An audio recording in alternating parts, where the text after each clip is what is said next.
तीसरा कलमा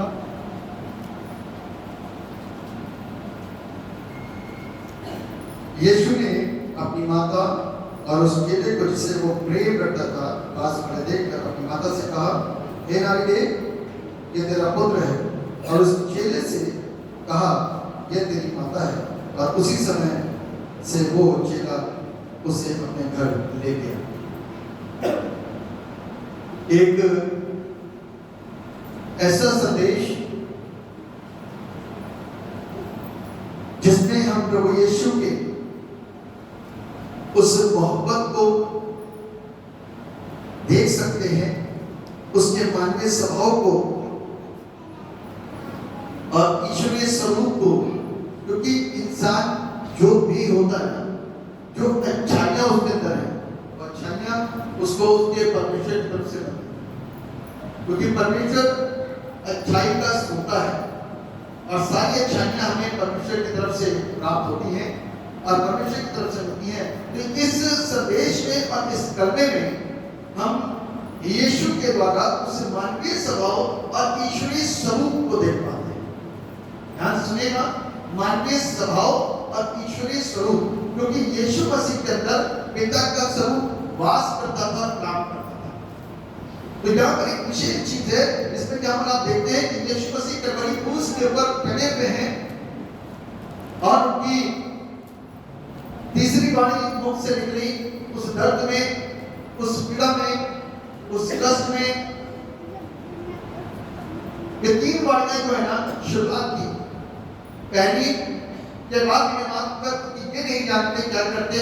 दूसरी, तू आज ही मेरे साथ स्वर्गलोक में होगा। तीसरी, देख ये तेरा बेटा है और ये तेरी माता है। ये तीन जो वाणियां हैं, this shows the expressions of love। ये परमेश्वर की मोहब्बत को दर्शाती है, यीशु की मोहब्बत को दर्शाती है, यीशु के प्रेम को दर्शाती है। आप यदि गौर कर रहे होंगे तो यीशु मसीह ने संसार के सब लोगों के प्रति अपने प्रेम को दर्शाया। यदि आप गौर कर रहे होंगे तो यीशु मसीह ने संसार के पापियों के ऊपर अपने प्रेम को दर्शाया और उन्हें क्षमा किया। और तीसरी चीज के ऊपर आप गौर कर रहे हैं तो उसने अपने संसार के पारिवारिक रिश्तों के ऊपर गौर कर दिया और तीनों पर अपने प्रेम को उड़ेला और तीनों के ऊपर अपने प्रेम को जाहिर किया, प्रकट करा। न सिर्फ इतना, वो हर एक चीज को बड़े व्यवस्थित ढंग से करता रहा, कोई भी चीज उसने मिस नहीं करी। आज हम प्रार्थना करते हैं, एक बड़ा मेच्योर बंदा की प्रार्थना कर रहा हो, प्रार्थना करने वाला योद्धा। एक आम इंसान प्रार्थना करेगा तो वो हड़बड़ करके खत्म कर देगा। लेकिन जब कोई एक ऐसा मेच्योर बंदा प्रार्थना करेगा जो प्रार्थना के भाव को समझता है, तो प्रार्थना को बड़ी तसल्ली और शांति और शालीनता के साथ में हर विषय को सिलसिलेवार तरीके से करके उस प्रार्थना को आमीन बोले, सब चीज को याद। ठीक उसी प्रकार का हमारा प्रभु यीशु जो पूरी रीति से व्यवस्थित है, सिद्ध परमेश्वर है, यहां पर उसकी सत्ता को देख पा रहे हैं कि उसने इस धरती पर कोई भी किसी भी प्रकार के किसी भी हिस्से को और किसी भी व्यक्ति को छोड़ा नहीं। आज उसके सामने उसका अपना परिवार, उसके अपने लोग हैं। संसारिक रूप में मरियम को यीशु की मां के रूप में लोगों ने संबोधित किया, लेकिन यीशु ने सदैव उसको हे नारी और ए औरत और मरियम के रूप में और ऐसा कहकर उसको संबोधित किया। क्यों? यीशु ने मरियम को अपनी मां नहीं कहा। जानते हो क्या सब इस बात जानते होंगे, अच्छी तरीके से जानते होंगे कि यीशु मसीह की जो पैदाइश थी वो मरियम से नहीं हुई। मरियम के गर्भ में बेशक यीशु मसीह रहा, लेकिन मरियम के शरीर के द्वारा और मरियम और यूसुफ के योग के द्वारा यीशु मसीह की पैदाइश नहीं थी। बाइबल में बड़े स्पष्ट शब्दों में लिख दिया गया है कि यीशु मसीह का जन्म जो हुआ वो पवित्र आत्मा की सामर्थ के द्वारा हुआ। कैसे हुआ? पवित्र आत्मा की सामर्थ के द्वारा यीशु का जन्म हुआ। इसलिए उसको यह बात अच्छी तरीके से मालूम थी कि देखो आज संसार में जो बोलेगा वही काउंट किया जाए। बहुत समझदार क्योंकि वो परमेश्वर है, और मनुष्य भी बहुत सारे आप संसार के अंदर देखेंगे जो परमेश्वर से बुद्धि प्राप्त करते समझदार हो जाते हैं और फिर वो समझदारी के साथ में सारे कामों को करते हैं। इसीलिए यीशु मसीह ने कभी भी माता मरियम को अपनी मां कहकर के संबोधित नहीं करा, हमेशा इस बात को बोला, ऐ मरियम, ऐ औरत, ऐ नारी। और इसमें हम यहाँ पर देख सकते हैं, देख पा रहे हैं कि यहाँ पर उसने यही बोला, हे नारी देख ये तेरा पुत्र है। तब उस चेले से कहा ये तेरी माता है, और उसी समय से वो चेला उसे अपने घर ले गया। He handed over the responsibilities, अपनी सारी जिम्मेदारियों को उसने दिया और अपनी सारी जिम्मेदारियों से मुक्त हुआ। अब एक दूसरे स्वरूप में एक दूसरे चेहरे को देखते हैं। अभी तो ये संबोधन था कि किसको कैसे क्या कहा गया, लेकिन अब हम मां की मोहब्बत को और मां के प्यार को देखते हैं। एक मां की मोहब्बत अपने बेटे से, जिसको उसने अपना बेटा माना था, जबकि वो अच्छी तरीके से जानती थी कि ये पुत्र मेरे और यूसुफ के योग से नहीं, ये पवित्र आत्मा की सामर्थ से थी। और वो वेल अंडरस्टैंड इस बात से कि बेशक संसार के लोग इसको मेरा बेटा कहते हैं, लोगों ने बोला, शास्त्री ने बोला, ये उसी पढ़ाई का बेटा नहीं, तो ये ऐसी बातें क्यों करता है? क्या उसके बाद मैंने भाई बहन हमारे बीच में नहीं रहते? वो तो ऐसे नहीं है, लेकिन ये इतनी बड़ी बातें क्यों करता है? कारण और वजह से यही था कि वो पवित्र आत्मा के सामने आया और धरती पर आकर के उसने क्या करा, अपने स्वर्ग से धरती पर आने के रिश्ते को कायम रखा और अपनी जिम्मेदारियों को लगातार निभाता रहा। अब यहाँ पर हम देखते हैं कि मरियम यीशु के क्रूस के पास, आपने मूवी देखी होगी, मरियम यीशु के क्रूस के पास में खड़ी रही और रोती रही। और आप इस बात को सोच सकते हैं कि मरियम क्रूस पर आकर के क्यों नहीं चिल्लाई और लोगों से क्यों नहीं झगड़ी और लोगों से क्यों नहीं बोली? आपको मालूम है उसका कारण, उसका वजह है कि मरियम को मालूम था ये सारी योजना है। मरियम को मालूम था ये सारी योजना है। अब क्योंकि कि मरियम ने अपने बेटे यीशु को जब वो पैदा हुआ था ना, उसको खाना खिलाया था, उसको उंगली पकड़ के चलना सिखाया था। यूसुफ ने उसको अपनी गोद में उठाया था, मरियम ने उसको गोद में खिलाया था। ये सारी चीजें एक संबंध बन जाते हैं, रिश्ते बन जाते हैं। बेशक बच्चा हमारी गर्भ से पैदा ना हो, हमारा ना हो, लेकिन उसको पाला भी हो ना तो एक रिश्ता बन जाता है, एक प्यार उमड़ने लग जाता है, एक मोहब्बत झलकने लग जाती है, दर्द उसका अपना महसूस होने लग जाता है, पीड़ा उसकी कष्ट अपना दिखने लग जाता है। ये एक माँ बाप का स्वभाव है, एक मां के स्वभाव है मेरे लिए। और इस स्वभाव को हम मरियम के अंदर देख पा रहे हैं कि मरियम कैसे रो रही है, कैसे बिलख रही है, लेकिन अपने दर्द को अपने तक रखे हुए है। दर्द को होगा क्योंकि उसने बचपन से यीशु मसीह को देखा बड़े होते हुए। लौट करके तो यीशु घर ही आता था ना, खेल करके तो यीशु घर ही आता था ना, चर्च के बाद तो यीशु घर ही आता था ना, सब जगह से घूम फिर करके यीशु कहां पर आता था? अपनी मां के पास, अपने बाप के पास में एक ठिकाना था उसका, वहां पर लौट करके आता था। और वहां करके अपने और भाई बहनों के साथ में रहता, खेलता कूदता, अपने बाप के साथ उसके काम में हाथ मिलाता था, तो रिश्ता को कायम नहीं करता। लेकिन बस वो अपने परमेश्वर की योजना के सामने रुकावट नहीं बनना चाहिए। वरना जब खुदावंतों में खींच करके ले जाया जाता था तो मां भी दौड़ सकती थी, कहीं पर नहीं दिखी मां जा सकती थी, भीड़ के साथ में दौड़ सकती थी, और हो सकता है फिलहाल आगे किसी को नहीं हो सकता ऐसा हुआ हो। लेकिन इतना मैं जानता हूं कि जब यीशु मसीह काना गलील के अंदर पहला मौसा कर रहे थे तो मां पहुंची और इस बात को बोला, बेटा ऐसा हो गया, यीशु ऐसा हो गया, तब यीशु मसीह ने क्या कहा, मेरा समय अभी नहीं है। तब उसने शिष्यों से बोला, उसे किसी प्रकार की और बातें नहीं करी, शिष्यों से इस बात को बोला, इस बात को कहा कि जैसा ये कहे वैसा ही करो, क्योंकि उसको मालूम है ये कौन है, अच्छी तरीके से जानती है ये कौन है। और आगे हमको इस बात को सिखाती है कि यीशु की ये माँ अपने दर्द में रही, अपनी पीड़ा में रही, अपने आंसुओं में रही। हो सकता है पेड़ के किनारे कहीं खड़े होकर के रो रही हो, अपने कुछ लोगों के साथ में अपने दर्द को व्यक्त कर रही हो, उसके साथ में लोग रो रहे हो, उसके आंसू को पोंछ रहे, क्योंकि अभी यीशु मरा नहीं है, अभी दर्दों में से होकर के गुजर रहा है। अभी यीशु की मृत्यु नहीं हुई है, अभी यीशु मसीह को यातनाएं और पीड़ाएं दी जा रही हैं। मेरे प्रियो, संसार में हम जो बच्चे हैं, हम अपने माँ बाप के और माँ बाप अपने बच्चों के उदाहरण को सिखाने, सीखने, समझने, मानने, अपनाने में यहाँ से शिक्षा प्राप्त करें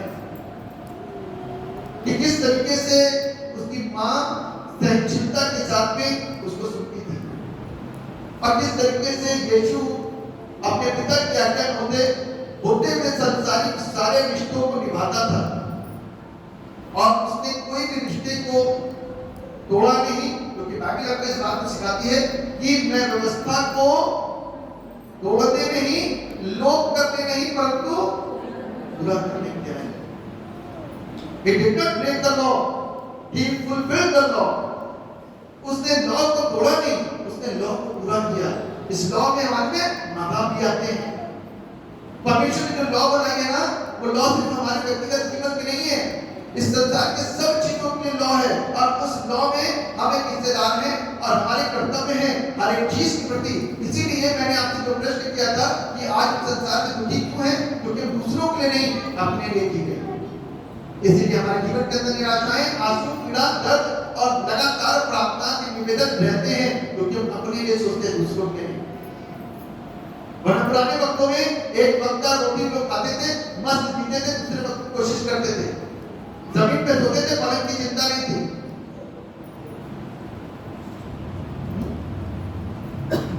बच्चे मस्त उनके जीवन जीते थे, मिट्टी में खेलते थे, मस्त अच्छे दिल-डोल प्राप्त करते थे, सब चीजें बहुत अच्छी बेहतर थी। लेकिन आज हमने अपने सिस्टम को चौड़ा बड़ा कर लिया है, इसीलिए आज हम दुखी हैं अपनी जिंदगी के अंदर, विलाप करते हैं। मेरे प्रियो, आज ये सबक हमको सिखाता है कि हर पेरेंट्स और हर चिल्ड्रन अपने जिम्मेदारियों को बना पा रहा है या तोड़ने में लगा हुआ है। एक माँ और एक बाप का चेहरा यहाँ पर हम देख सकते हैं, उनके दर्द, उनकी पीड़ा, उनके दुख, उनके आंसू, उनके ऐसी चीजें कि जिसको अंतिम समय में अपने बेटे को गले लगा करके रो भी नहीं सकती थी। अंदर ही अंदर दुखी है, हृदय के अंदर क्या हो रही है, रो रही है। मेरे प्रियो, यीशु मसीह ने एक नए परिवार को कायम किया। क्या करा? देख, ये तेरा पुत्र है और ये तेरी, एक नया फैमिली क्रिएट करा। आज संसार के अंदर परमेश्वर नए फैमिली को क्रिएट करता है, विश्वासियों का फैमिली क्रिएट करता है। आज मुझको और आपको उस फैमिली का एक हिस्सा बनना है, उस परिवार का एक हिस्सा बनना है। बेशक हम और आप बड़े गांव में हैं, बेशक कई बार बच्चों के साथ में और माता पिता के साथ में रिश्ते अच्छे नहीं होते, बच्चों के माँ बाप के साथ में और माँ बाप के बच्चों के साथ में रिश्ते अच्छे नहीं होते, क्योंकि कई बार बच्चे अपनी मनमानी करते हैं और कई बार माँ बाप अपनी मनमानी करते हैं। मेरे प्रियो, इसका कारण इसका सिर्फ वजह मालूम है, हम इससे दूर हैं। We are not reading the word of God, we are not praying to God. This is the reason we are very far from the God. हम परमेश्वर से दूर हैं सिर्फ नाम के लिए उसके पास में। यदि हम उसके निकट होते तो हम परमेश्वर के कलाम की आज्ञा का पालन करते कि तुम हमें अपने माता पिता का आदर करना है। कौन सी आज्ञा है मालूम आपको? 5वीं आज्ञा कि अपने माता और अपने पिता का क्या कर? आदर कर। बहुत सारे लोग, बहुत सारे बच्चे बहुत बुरी तरीके से बोल देते हैं, चलिए कोई बात नहीं मान लिया, लेकिन बोलना मैं छोड़ अपने माँ बाप से। कई बार ये रिश्तों के अंदर इतनी दूरी आ जाती है कि आप माँ के और बाप के पीड़ाओं को नहीं समझ पाते। जिसने जन्म दिया ना उससे पूछो ना, जिसने आपके लिए दिन रात धूप और दोपहर एक कर दी, जो साइकिलों में जाता था और आपके लिए कमा करके जाता था, अब आज उसको एक सेकंड के अंदर जवाब दे करके किनारे कर दिया, बैठ जाओ चुपचाप। अब तुम माँ बाप नहीं हो, हम माँ बाप हैं। आज के बच्चों के पास में कुछ ऐसी शिक्षाएं आ गई हैं, कुछ ऐसी चीजें देखना शुरू कर दिया है, कुछ ऐसी चीजों को मानना शुरू कर दिया है, कुछ ऐसी चीजों को अपनाना शुरू कर दिया है, कुछ ऐसे लोगों के फेवर में आते हैं, कुछ ऐसे लोगों का प्रभाव उनके ऊपर बन गया है, उनके माँ बाप उनके सामने नन्हे से दिखाई देते हैं। भूल गए वो अपने माँ बाप को, जो माँ अपने बच्चे को अपने पास में सुलाती है, स्वयं किले में सोती है, उसको सुलाती है, रात रात जागती है, रात रात उसकी आंखें सूख जाती हैं क्योंकि बच्चा मस्त सोता है और माँ पूरे समय जागती है। भूल गए सारी चीजों। बाप जो दिन भर मेहनत करता है, कमाता है, दिन रात भाव भाग करके सारे काम करता है और शाम को घर लौट कर कहता है खाना खाओ और मेरे बच्चों का पेट भरो। भूल गए पेरेंट्स, भूल गए बच्चे अपने माँ बाप के बलिदानों को, अपने माँ बाप के त्यागों को जो उन लोगों के लिए किए गए। आज लाइफ, आज ट्रेंड, आज सिस्टम बदल चुका है मेरे प्रियो। यीशु मसीह के वचनों पर चलने वाले हर एक व्यक्ति, हर एक बच्चे, हर एक माँ बाप आशीषित होंगे। आशीषित होंगे, मैंने कहा वो आशीषित होंगे। यदि हम परमेश्वर के वचनों के ऊपर नहीं चलेंगे तो मेरे और आपके लिए आशीषित होना बड़ा कष्टकारी होगा। यदि वक्त पर हम अपने बच्चों को सिखाएंगे नहीं, वक्त पर उनको तंबी नहीं देंगे, वक्त पर उनको डांटेंगे नहीं, वक्त पर उनकी गलती को गलती नहीं देंगे, वक्त पर उनको कई बार लज्जित करना पड़ता है लेकिन नहीं करेंगे तो एक दिन आप लज्जित होंगे।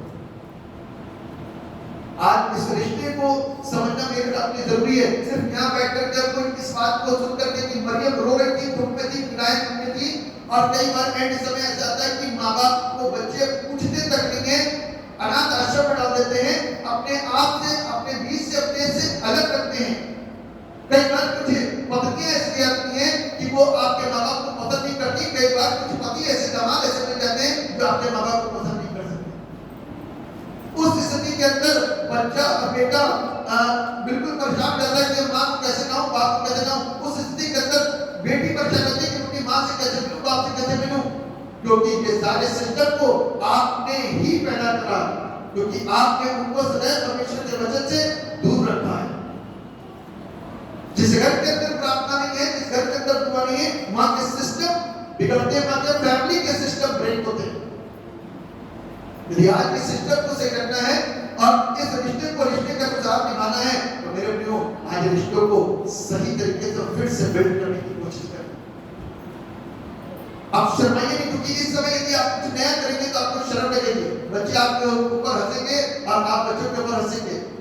यदि आज एक बच्चा नौजवान जिसने 25 साल से कभी दुआ नहीं करी, कभी कागज में पढ़ी, यदि आज गाड़ी लेकर के घर में बैठ गया तो माँ बाप की मुस्कुरा कर कैसे क्या कर रहा है, अब कैसे जाओगे, कैसे जाओगे बेटा, आज कैसे कागज हाथ में आके तेरे, और घंटों वहां से बैठे हुए हैं। यदि आज आप उसका मजाक करते हैं वो जिंदगी में कागज नहीं कर रहे। और यदि आज माँ बाप बदल गए हैं और माँ बाप ने कागज उठा ली, दुआ करनी शुरू कर दी तो बच्चे मजाक उठाएंगे। तो आज शर्मसार बेशक हो जाना, उसके सामने लज्जित हो जाना, लेकिन उसके सामने कभी लज्जित नहीं हो। There is a time.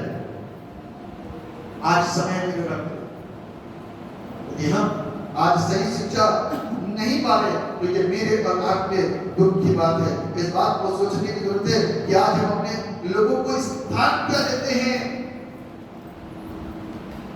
आज हम रिश्तों को महत्व क्या देते हैं। बहुत सारे बच्चे ना रिश्तों की वैल्यू नहीं करते, बस वो ठीक कहते हैं, ठीक है हमारे माँ बाप, उसके अलावा कोई नहीं है। रिश्तों की वैल्यू करना खत्म हो गया, ब्रेक हो गया, चल रहा है ना, अंतिम कब चल रहा है, प्रेम उठ गया। ये पहचान एक सबसे बड़ी पहचान है कि प्रेम उठ गया। आज सारे रिश्ते खत्म हो गए। रिश्ता है तो अपनों से, उसके अलावा किसी से नहीं, किसी के दुख बढ़ गए। पहले दुखों को एक दूसरे के साथ में बांट करके अपने आप को हल्का करते थे, मिलजुल करके उसको सॉल्व किया करते थे, लेकिन आज सब कुछ अकेले हो रहा है। मेरे प्रियो, अपने ट्रैक को सही जगह पर लिया। आज मैं आपको इस वचन के द्वारा, क्योंकि मैंने अमूमन कई लोगों को विचार करते हुए देखा और इस विचार से लोगों को रोते हुए देखा कि मरियम के चेहरे को लेकर के, उसके दर्द को लेकर के आप बैठ करके रोते थे। लेकिन मैं आपको एक नया नजरिया देना चाहता हूं कि जिंदगी भर खुश रहोगे, जिंदगी भर खुश रहोगे। क्योंकि मैं आपको इस चीज बताना चाहता हूं कि आज मैंने जो भी प्रभु से प्रार्थना करी, उसमें सिर्फ एक प्रार्थना मेरा उद्देश्य था। प्रभु से सिर्फ नहीं मांग करके आया, प्रभु से एक उद्देश्य के साथ प्रार्थना कर रहा हूं कि आज का वचन एक नए प्रकाश के साथ में लोगों के जीवन में काम करो और लोगों को बदले। हम ट्रेडिशन को करके काम नहीं, लेकिन एक ऐसे वचन को देना जिससे कि प्रभु लोग आशीषित हो सके। यदि आज ये वचन की कमी हमारे घरों के अंदर पाई गई ना, तो सिर्फ परिवार ही नहीं टूटेगा, बहुत चीजें बिछड़ जाएंगी और बहुत सारी चीजें बिछड़ जाएंगी और बहुत सारी चीजें टूट जाएंगी, जिसको आप अपनी आंखों के सामने अपने हाथों से जाते हुए देखोगे। कई बार हमें अपने घर में गुस्सा करने की जरूरत पड़ती है और कई बार हमें प्यार करने की जरूरत पड़ती है। ये नहीं कि हर समय आप अपने बच्चों का गुस्सा ही करते रहें और हर बात को प्यारी प्यार दिखाते रहें, ऐसा नहीं है। हर चीज का समय से वो, जैसे उसका तीसरा अध्याय उसके अंदर कहा है, हंसने का समय भी है और रोने का समय भी है, खुशी मनाने का समय भी है, दुख करने का भी समय है। हर चीज का वक्त हमारे जीवन में परमेश्वर ने रखा है, इसलिए हर समय उनको प्यारी ना दिखाते रहें, कभी छड़ी भी उठाएं और हर समय छड़ी ना उठाते रहें, कभी प्यार भी दिखाएं। कहीं ऐसा ना हो कि बच्चा दहशत में आ जाए, बड़े होकर के वो आपसे डरने लग जाए और फिर वो अपने बच्चों को सिखाए कि बेटा ऐसा ना करना। ये शिक्षाएं हैं, क्योंकि हम जब इससे बाहर होते हैं ना, तो बहुत सारी चीजें गड़बड़ हो जाती हैं, बहुत सारी चीजें गड़बड़ होती हैं। ये परमेश्वर हमारा मेल मिलाप करता है, परमेश्वर के साथ ये वचन हमारे को जोड़ता है। ये परमेश्वर के साथ जोड़ते हैं ना, तो परमेश्वर हमको अपने अपनों से जोड़ देता है। हम अपनी माँ और अपने बाप की इज्जत कर सकते हैं, हम अपनी माँ और अपने बाप की इज्जत कर सकते हैं। और बच्चे से यदि इज्जत करवानी है तो उसकी भी इज्जत करना सीखो, क्योंकि जो समय चल रहा है ना, बुद्धिमानी के साथ में काम करना है, अपने तहश में काम नहीं करना है, बुद्धिमानी के साथ में काम, क्योंकि हमारे लिए बुद्धि के साथ में चलना बहुत जरूरी है।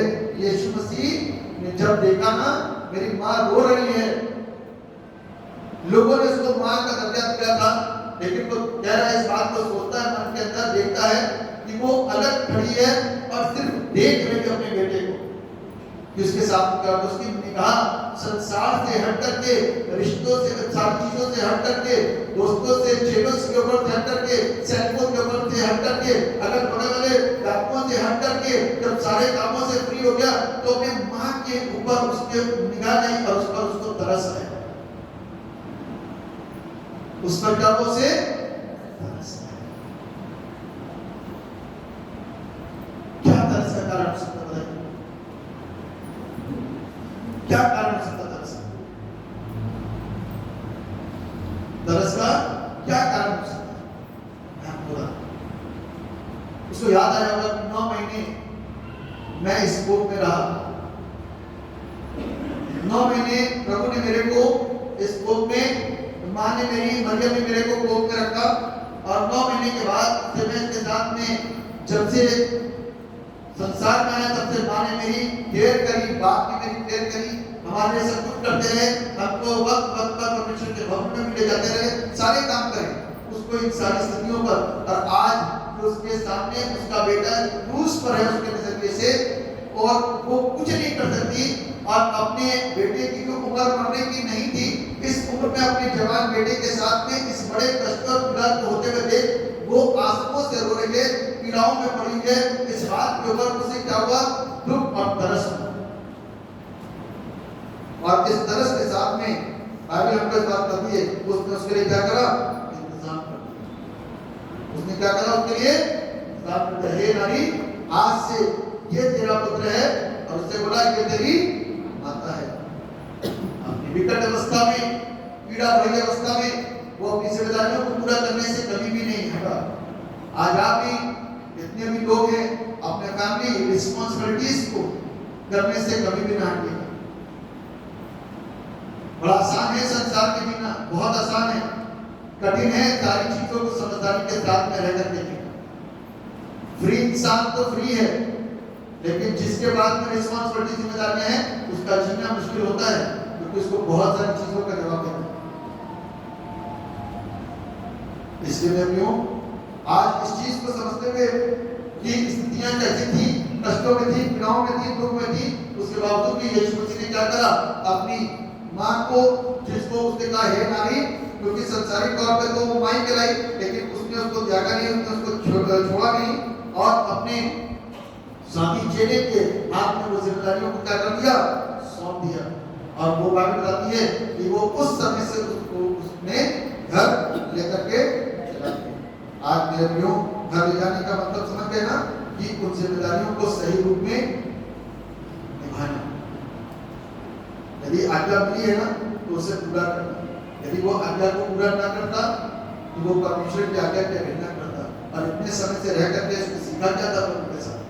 आज हम और आप जो प्रभु के नाम पे चलाते हैं, यदि उसकी आवाज को, उसकी आज्ञा को सुन करके सुनते नहीं और मानते नहीं, तो मेरा मसीह के साथ में क्या साथ है। संसार में तो बहुत सारे लोग हैं पाप करने के लिए, करते हैं, फ्री जीवन जीवन की लाइफ के अंदर कोई टेंशन नहीं, क्योंकि वो मस्त है, उनकी जान भी चली जाए तो कोई दिक्कत नहीं। क्योंकि जो दूसरा डाकू खड़ा था ना, उसकी जान जाने वाली, उसको कोई फिक्र नहीं होती, वहां पर वो मस्त जीवन को जी रहा था। आज ऐसे ही कुछ लोग भी हम लोग की जिंदगी में रहते हैं, उनको कोई फर्क नहीं पड़ता, लेकिन जिम्मेदार लोगों के साथ में चीजें बहुत सारी जुड़ी हैं। उसी हिसाब से अपनी सारी जिम्मेदारी को निभाना है, और उसी हिसाब से अपने सारे कामों को करना है। इसलिए आज अपनी रिस्पॉन्सिबिलिटीज को समझिए, जानिए, और परमेश्वर के नाम को धन्यवाद दीजिए। हम यहाँ को बंद करके दुआ करें।